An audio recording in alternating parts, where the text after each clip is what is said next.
right. Guys are looking tore up. Smile, everybody.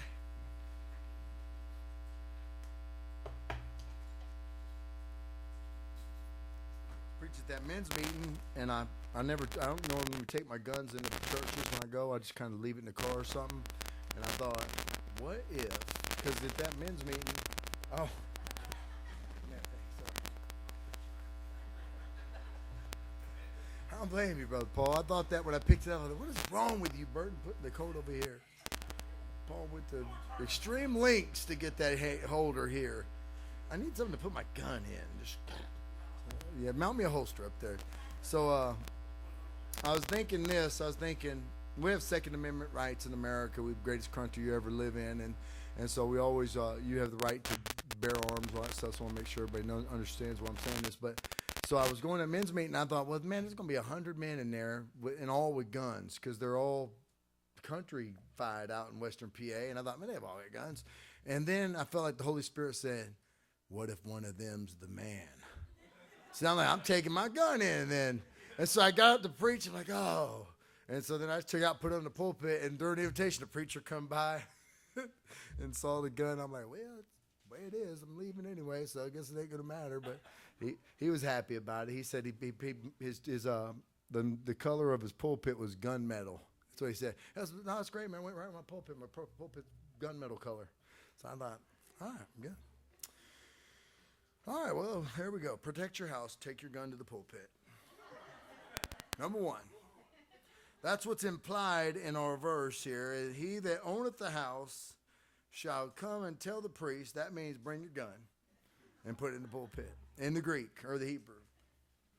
All right, chapter number 14, Leviticus sometimes we can get bogged down in this stuff in the law when God was given the law. And he was talking to the Israelites, and he came to 14, and he's talking about the plague of leprosy. We know leprosy is a very dirty disease, still exists these days, places like Thailand and other places, third world countries, and it causes your body to literally deteriorate. And actually, I've always said this, but body parts can just fall off, ears and noses. It's nothing to see a person with leprosy with no nose. Literally, and it was a terrible thing, and so in Bible times it was going on, and they had specific orders and laws. Look at verse number 1 of 14. And the Lord spake unto Moses, saying, This shall be the law of the leper in the day of his cleansing.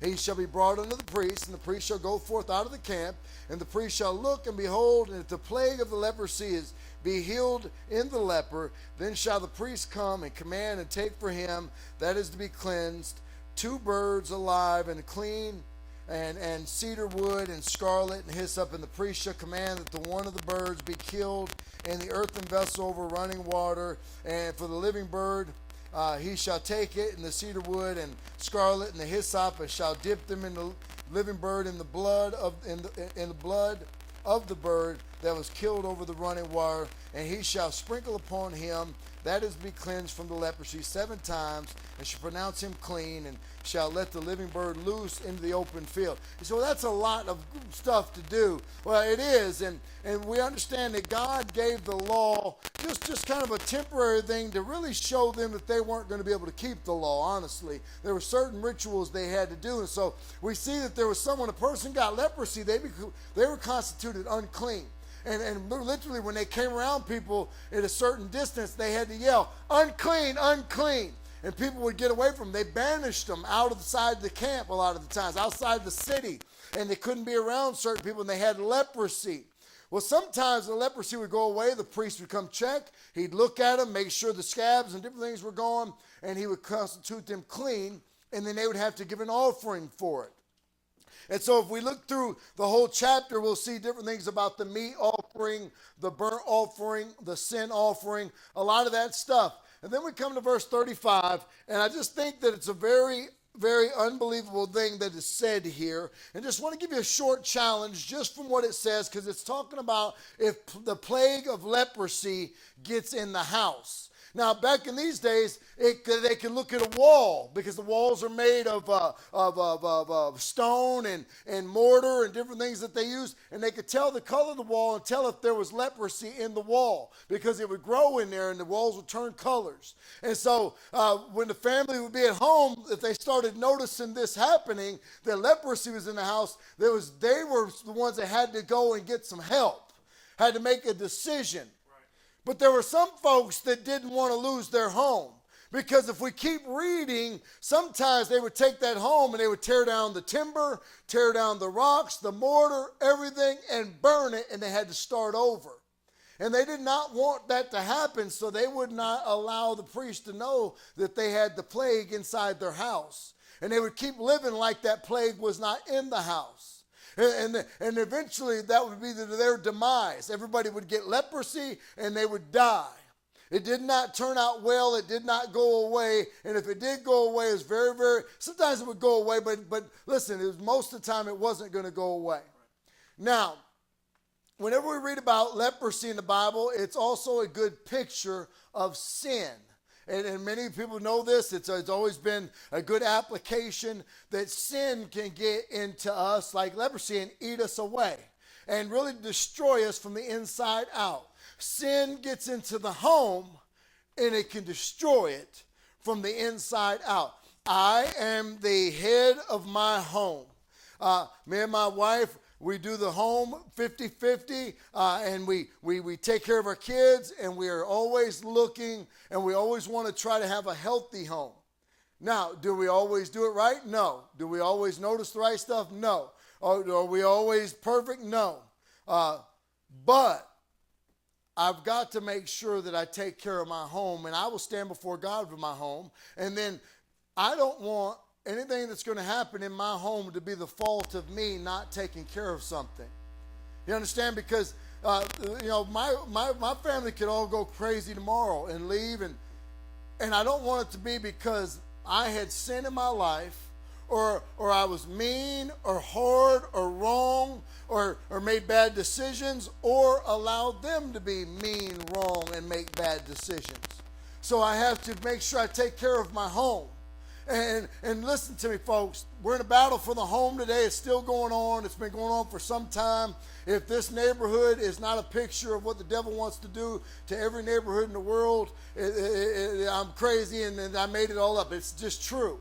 He wants to destroy the home. He destroys the home from the men, takes the men out of the home. Many men are not in homes right now because he's destroyed the home in different ways. He destroys the home with the mamas. He destroys the home with the kids. But bottom line, he destroys the home with sin. Leprosy. We're all sinners, and we have sin in my home. We make mistakes. We do the wrong things. We're not, like I said, we allow stuff to happen that shouldn't happen sometimes. But we have to be careful with that. God's dealing with leprosy in the house itself, and we have many problems in our homes today. Tremendous plagues in our homes today, and our homes and houses need help. And God gives some instruction right here, and we see how if we don't take care of stuff, we can lose it all. And so look at the verse 35. It says, "He that owneth the house shall come and tell the priest, saying, It seemeth to me that there is there is as it were a plague in the house." It says, and he that owneth the house shall come. Number one, I want you to listen to this, guys. Ladies, because we have a lot of ladies that are ahead of their homes, and that's fine. And I said it yesterday at that men's meeting. I said, men, I got ladies in my church that are better men than most of you in here today. And they all laughed, and I said, I'm really not kidding. We got some fine ladies that would make better men, because they're living for the Lord, they're taking responsibility, and they want to see God do something in their life. And so we do have this day and age, the ladies leading the home, men leading the home, but that's the way it's supposed to be, either one of those, okay? And so number one, it seemeth to me, the verse says again, and he that owneth the house shall come. Number one, someone's got to take responsibility when the house gets messed up. Somebody has to make a move. You understand? We cannot notice stuff. We have to take responsibility for the home, whether it be my sin or my ideas or my stubbornness. I hate to use the word sin so much but it is all sin. Stubbornness is sin, and rebellion is sin, and just anything really. But someone's got to take some responsibility. And that man of that house in that Bible there, he had to go and talk to somebody. Somebody, the owner, has to stand up and say, you know what? We've got a problem. We've got a problem. There's some things in our wall. There's some things going on in our family that don't need to be there, and I'm going to have to address it. Now, my wife in that day might say, honey, we're going to lose the whole house if you go tell. They're going to come and burn our house down. And then I have to say, well, you know what? Then maybe we won't do it, honey. And then we lose the whole house anyway. There may be my children. Dad, I like living here. Well, maybe we shouldn't have them. They're going to tear the house down. But really the responsibility lies with the leaders of the home to say, you know what? Even though she doesn't want it, even though he doesn't want it, if I know that it's wrong, then I've got to take responsibility and I've got to stop it. And listen to me, men, when you are the head of the home, your wife ought not to have to jump up there and stop it. You ought to do it. God gave you the responsibility, made you the steward of the home, made you the head of the home, and he never made the wife the head of the home. But wives will lead when the man defaults. And I'm glad someone will stand up and lead when the man defaults anyway. But if you ain't got a husband, moms, you guys are running that house. A lot of us doing that. And it's got to decide, I got to fix the leprosy. I've got to make a move here. I cannot let it stay like that, because if I do, what's going to happen? Someone's got to do something about what's happening. Someone's got to make sure we're not hurting people. Someone's got to make sure we're not harnessing the sin in the house. Someone's got to make sure we're not holding God back from blessing.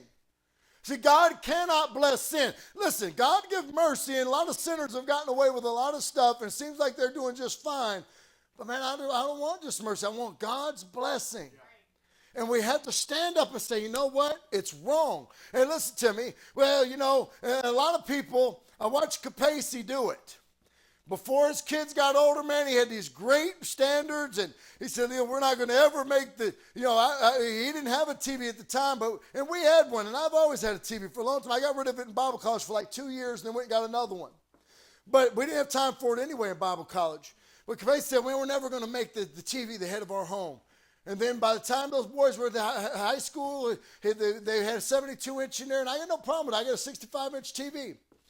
But all of a sudden, man, they're starting to watch stuff they shouldn't watch, starting to do stuff they shouldn't do. And everything he preached again and said how he's going to hold his home together, he changed on it. Now, I'm not against making some modifications, because I've made modifications on where I stand with my children, and now, especially as they're getting older. But there's a difference in making a modification and a compromise. And we cannot compromise the Word of God. And so we have to understand that somebody's got to take just go after it. And it's going to be the man or the head of the home that has to do that. That's what it says, the owner of the house. Listen, protect your home that God has given you. And the home is not the building with the door and the windows on it. If it's just, I was just, looking at Hector and Emily, it's just them two. Hector, protect you and Emily. It's your home. Don't allow anything to come in there that's going to separate that home. Nothing. Can't be. Brother Brian's just you right now, man. Don't let anything in your home that's going to keep you from doing what God wants you to do. And well, we got to be careful, because we allow little things in, and they're just little, but they're little, and they're leading to something big, and we already know it, but we just hope that it doesn't happen. We're not stupid. And I hate to use that word, but we're not dumb. I mean, we know we probably shouldn't do that. We probably shouldn't do that. Brother Pat, I love Brother Pat. They have the basketball tournament. They're going to the hotel, and he allows them all to bring those phones and stuff. And I thought, man, I wouldn't let a kid bring a phone to a hotel ever. Why? Because there's internet, and they're kids, and they're exploring, and they want stuff. And I think, man, no. That is a direct saying that they may not do it. They may not do anything. But we open the door for them to do it. And so, that's another reason why we start our own school and have our own plan and stuff. I'm not saying it's I have a phone. I have internet. I watch movies. I do all kinds of surfing on the internet. I'm for all that. There's nothing wrong with it. But ever since I got saved, I never have had a problem looking at things I shouldn't look at on the internet. Thank God. And I can say that dogmatically to you. I do not look at them. I believe God gave me the victory of that. But if I was a 12-year-old boy, a 13-year-old boy, I have nothing wrong with being interested in stuff. You're built like that. Girls, you're built like that. So we just protect them to keep it out of the house. I'm not saying they're wrong for wanting to explore and see things and like girls and like boys. Man, thank God. They're supposed to like that. I liked girls when I was 11. I have all that. You know what I'm saying? And our kids like that. But we got to be careful because we got to protect the house. We can't do it on public opinion. And did you tell Brother Pat? No, it's his school, it's his team, he do whatever he wants. And I trust him, and I love Brother Pat. I'm just 100% against that stuff. And it's okay to have these difference of opinions. But I tell you what, who's more likely to get in trouble? The one kid that goes to the hotel without a phone or the one that goes with the phone? Not that they're bad kids. I'm not saying our kids are bad kids. We got great kids. But great kids fall to bad things. It's not us playing against our kids, man. I have kids. They're going to explore, and they're going to want to know, and they're going to ask questions, and I hope that I'm answering them all. And I may not be, and I'm trying to. I tell Carol, I'm going to have a talk with Dale about something. She's like, no. And I'm like, well, we are, because I don't want anybody else to tell them. I want to make sure I tell them all to them. And so I'm not saying, and listen, a kid that doesn't have the phone can find a way to get on TV at a hotel easy. TVs and hotels are wicked. Let me tell you. You never go to a hotel and start scanning channels. That is a dead end.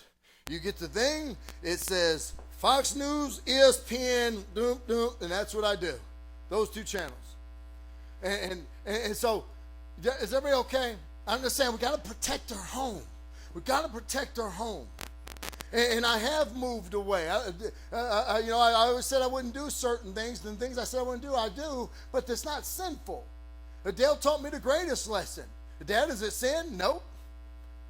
What about Hollywood, son? Well, I don't watch Hollywood. I said, well, I guess it ain't sin or Hollywood. I need to renegotiate what I think in life and make some different changes on what I believe that I thought was dogmatically right.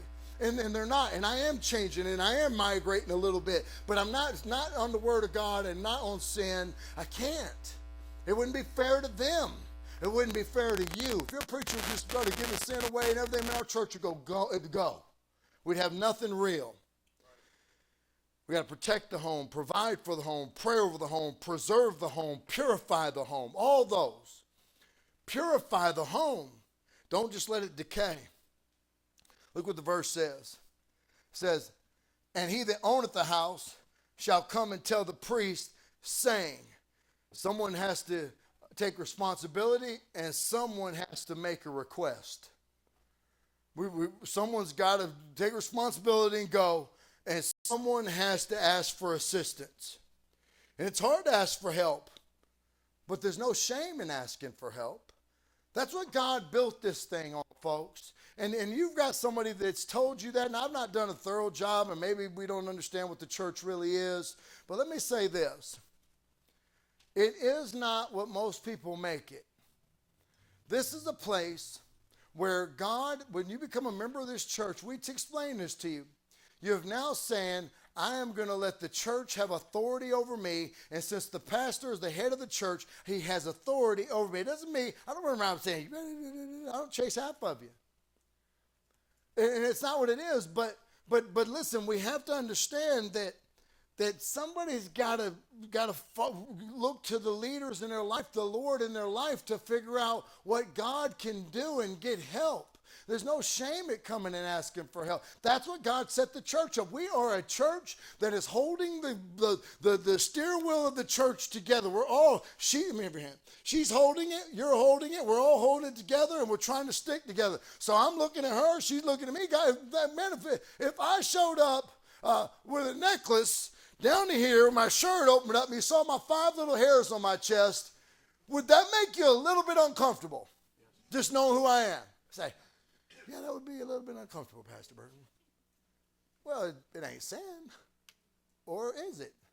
Well, I don't really know. Well, I'm just talking to you right now. It is. I mean, I think it is. I think showing my body, and I'm not into necklaces. I don't care if a man wears a necklace. It's not sin for a man to wear a necklace. It really isn't. But I don't, because it ends in lace, neck lace. And I said, well, I don't want any neck lace. But some of the guys like it's a chain. Okay, well, then I'd wear a chain. I wouldn't wear a necklace, though. But so I go to the man of God and Brother Guido all the time, man. Me and Brother Guido don't just see each other once a year, man. I'm on the phone with him all the time. Brother JD, what do you think I should do? What do you think about this? What about my family? What about Dale? I've been calling men of God that are spirit know about teenagers so much now because now I'm starting to have them. And I don't understand it. I'm like, I don't even know if I'm right anymore.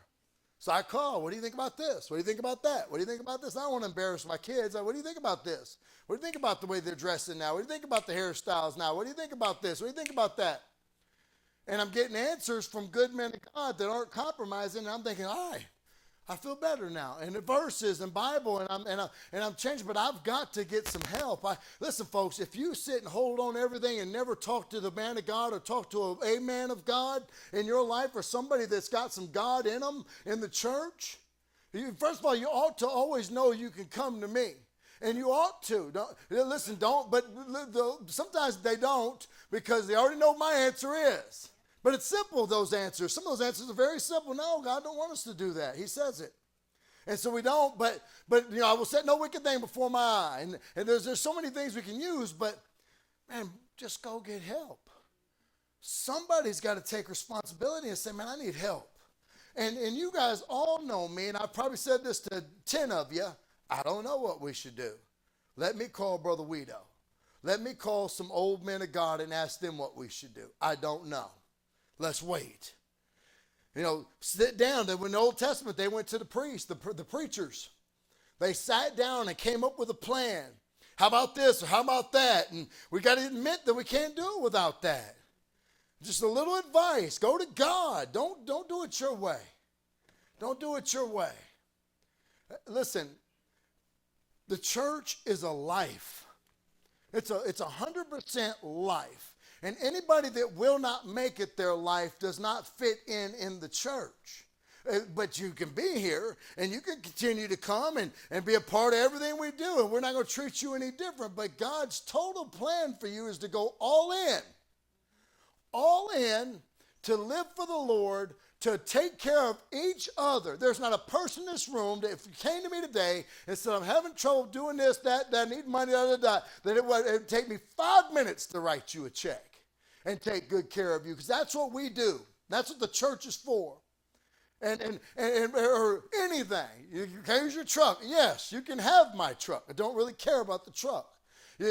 Can I use chairs from the church? Maybe. We've had a few disappear, so that's always a tough question to answer some people. But Jason, you cannot have any chairs. So Miss Daisy, you can have as many as you like.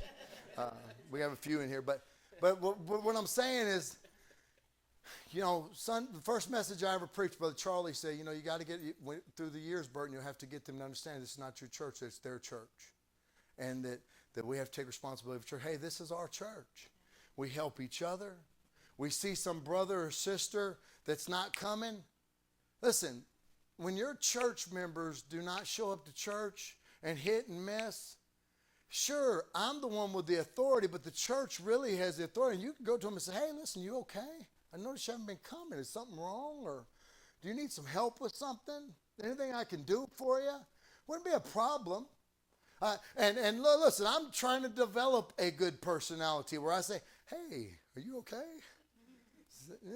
I'm trying not to be like, why aren't you in church? What's wrong with you? Well, you need to be here. Get to church. And that's who I am. Right? That's what I say. So I'm developing a better personality. I'm trying to be Jason Brown, and I will be one day. But, you know, you already know, hope everybody in this room knows, man, you are my family. And I love you more than anybody on the face of this earth. The people I love the most on this earth are all in this room, minus some that are at home and doing whatever they're doing today, that are usually here. And I, you know, if all I wanted was just to have a building and money and fame from everybody around the country, I wouldn't even talk to you about it. I'd just let you flop and flounder. And I'd talk to you about the offering a lot. Hey, make sure you give. You ain't going to be here. But nobody here's ever had me talking about their offering to them, unless you do a position or a Sunday school or something in this church, and I've had to come to you. And that is sure what God would have the pastor to do if you're going to do anything in this church. But I've never been on anybody about, hey, your money or anything like that. But I have been on you about your kids. I've been on you about your home, your life, what's happening, trying to help you to be in church, to hear the word of God, hitting and missing, all that stuff.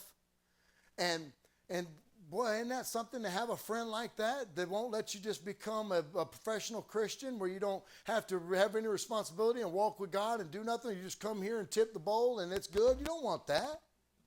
You got to get help. Someone's got to take responsibility. Somebody's got to make a request if you're going to save the home. And finally, look what he says. He says, and he that owneth the house shall come and tell the priest, it seemeth to me that there is, as it were, a plague in the house. Somebody has to use spiritual reasoning. I mean, someone's got to be spiritually reasoning in the house. It seemeth to me. You know, we know what we need to do. And listen, I am right there with you.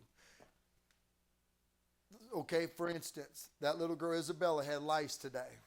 She was so happy to be here. And she was supposed to come Thursday, and he got to me, and I just didn't want a 9-year-old girl riding around in the van with a bunch of grown folks, and I feel uncomfortable with that. So I said, Ito, have Emily and Mel pick her up and bring her to be fine. She came here, and then she had lice. And Kara's texted me, Burton, she was so happy. I don't want to take her home. Oh, my goodness. And I'm like, so I went back. I said, honey, I don't know what to tell you, but she can't stay. What are we going to do with her? If everybody we got to protect all the family here, kids here. I said, I hate that she has lice and you know, but it's the only thing we do. And then Emily was standing over there, and they were all looking sad, Emily, Kesley, and Kara. But then I looked at them and I said, that's the right thing to do, right? And they're like, yeah, it is the right thing to do. Nobody wanted to do it. But you know what we had to do? We had to use spiritual reasoning, and we had to do it, even though we didn't want to do it. Now, I can say Kara and Kesley took her to the mom and told her. Kara wanted Miss Daisy to do it. She says, can't Miss Daisy do it? I go, ask her. Because nobody wants to deliver the bad news, but you know what? It was something we had to do. Now, I think we need to call her, see if they have any money, and the church go buy everything to clean that house and clean those gay babies up and get rid of that. So they may not have the money, and lice don't just go away. But, you know, it seemeth to me that there was a problem. And, you know, in our homes, we know when there's a problem. I mean, often I've been the problem. My communication skills are no different with my family as they are with you. You would say, well, he's kind of tough and rude to us. Well, I'm the same way with them, and it's not right either way if I'm rude. I don't need to be rude. And so I have to be careful. And so I have to have reason to say, you know what, Dale, I think that was wrong what I did. No, I don't think, Dale, that was wrong. Dad shouldn't have done that. I messed up too sometimes, so forgive me. Keke, that was wrong. Forgive me. Amelia, that was wrong. Kara, that was wrong. That's reasoning. I'm trying to get the plague out of the house. Now, I don't have to go to Brother Paul and say, Brother Paul, I kind of mistreated my wife, and so can you tell me what to do? I know what to do. But if I don't know what to do, I'm going to go to Brother Paul. I often, Brother Paul, what do you think? What do you think? Brother Guido, what do you think? Brother Charlie, what do you think? Brother Tony, what do you think? Brother Davison, what do you think? Brother Gaddis, what do you think? Brother Woodcock, very smart man. What do you think, Brother Woodcock? Brother Andy, what do you think? And I know they're going to tell me the truth, but most of the time I can just go, it seems to me something's wrong. And I need to fix it. It's me. Sometimes it's her. Honey, I think we got a problem here. And listen, I already know she's not going to like it. She's like just like the rest of us. Nobody likes to be confronted about themselves in the beginning. But sometimes we can get through it, and we'll realize it, and I'll realize I was wrong, or she's wrong, and we'll get right. The same with my kids. Sometimes they'll toughen up on me. Hey, listen, don't toughen up because I'm trying to help you. This is the way life is, and if I can help you now, you'll be down the road. If you can't be told nothing and they're mad at everything someone tells you, man, that's a dead end. It doesn't. It will never, ever turn out right. And so we have to use spiritual reasoning in our home, and we have to realize, man, there's a problem, and I can't ignore it. I don't know how many people through the years have had pornography problems, and maybe one has followed through with me to let me get him off of it. The rest of them say, no, I'm good, I got it. I'm good, I'm finished. Well, no, yeah, no problem, Pastor. And I'm saying, that don't go away. It don't go away that easy. And it can. That person can get to the Lord, and God can help them and rescue them, and they can never look at it again. But see, their spiritual reasoning is off, and so it's been with teenagers, and it's been multiple through the years with people all around this country and in different places. Man, I've met men at men's meetings trying to get me to help them with that stuff because they're afraid to tell their preacher. I'm like, man, you got to tell your preacher. I don't counsel anybody else's people. Hey, listen, we know when there's a problem, so we've got to address the problem. And if we don't, man, we're not stewarding what God gave to us. And, you know, I always say I'll stand at the judgment seat of Christ for this church. None of you will stand for the church like I will. You'll stand for what you did in the church with God, but you'll never stand for the whole church. And so I have to maintain what I've always said, man. We're going to always be a King James Bible church. We're going to always have standards of people that want to work here and do something, man. We're going to always do that. I'm going to always have the right music. And listen, we got great music here. And I'm not mad anybody has a drum set. And I don't think it's sinful to have a drum set. But it's just not for me. It's not for us. And it's too much for a man and people to watch a man. And so it's just not what I like and what I want. And so I've said I'm not doing that. And I'm not letting my kids, I'm not letting them go. I'm going to fight for them if it ruins our relationship because I fight for them. And as long as I do everything I can do not to ruin it. But if it comes to a point where my kids become so hard that now every time I say something that I feel like I'm going to have to quit saying something because their attitudes are so bad and I don't want them to have a bad attitude, then I quit on my kids. And I told God I didn't want to do what he told me to do. And I couldn't be a steward no more. You see, I can't give up because they give up. And I can't give up on your kids because your kids give up. And I will not. And I can't. I just can't. Because it's not right. Because if I know there's a problem, and I've got to go to you and say, hey, and there's some things that I know about you guys, some of you folks on Facebook and different things, man, I am very concerned for you. So I'm just praying right now because there's some things that I think, man, it's not going to work out. If they don't get this right, it ain't long. And it's just the way it happens. But thank God, you know, I thank God, Lord called me to be a pastor. Sometimes I'd rather work 40 hours a week and go home, go to bed.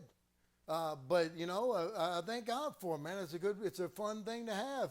The lives, the goods outweigh the bad by far in this church, by far. But it's hard to quit caring about people, just like it's hard to quit caring about this little girl, man. I've never quit caring about her.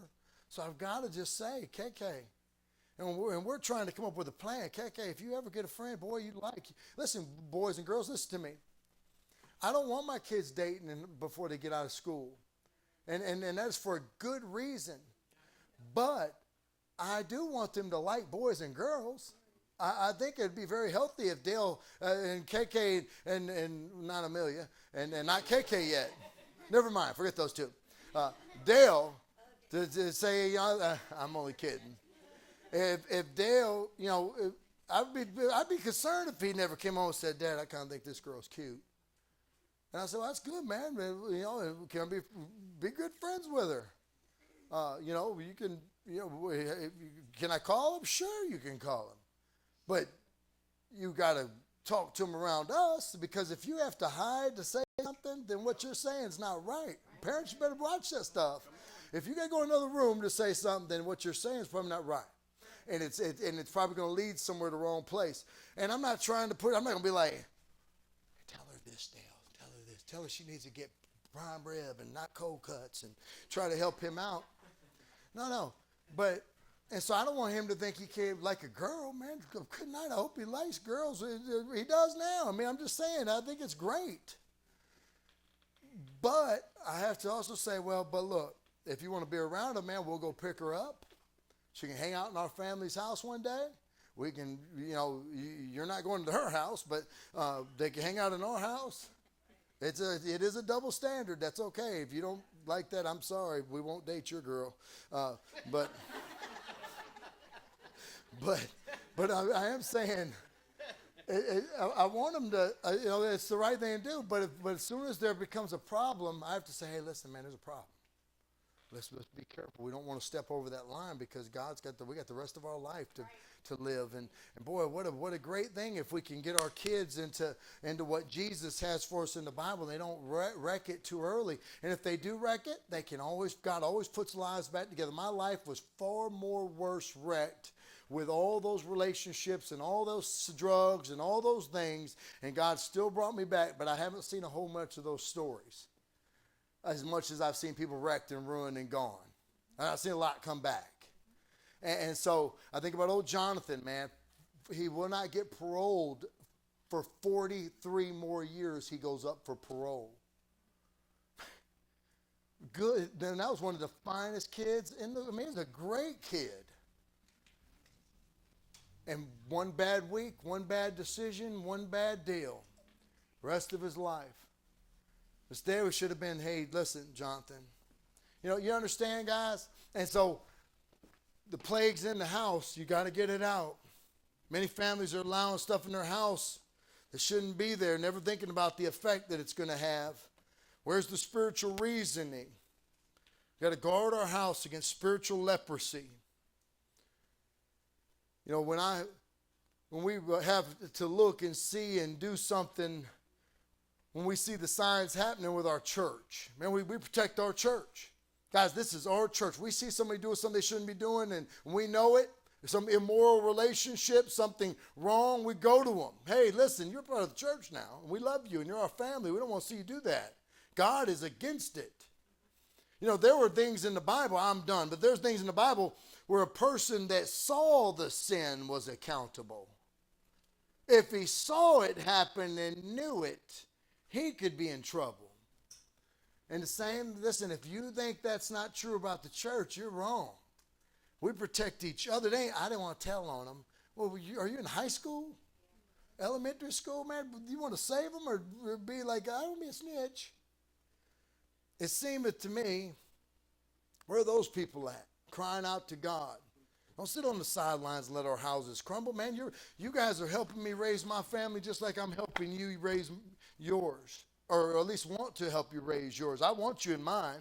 I like letting my kids go with several of you wherever. I think it's great. I want them to be around you and everything. I mean, I loved every Saturday Paul going with Ito to go soul winning. Man, I thought I want Ito around my boy because Ito's real. I want him around Dale. I want, you know what I'm saying? And I like it. But if I knew something was wrong with Ito, and then it may be, you say, well, I know what's wrong. Well, you take care of it with Ito. But if I knew something and I let it go on, I'd be selling Dale out. And so it seemed to me that something's wrong in the house. Listen, let's be careful, okay? Let's bow our heads. Father, we love you.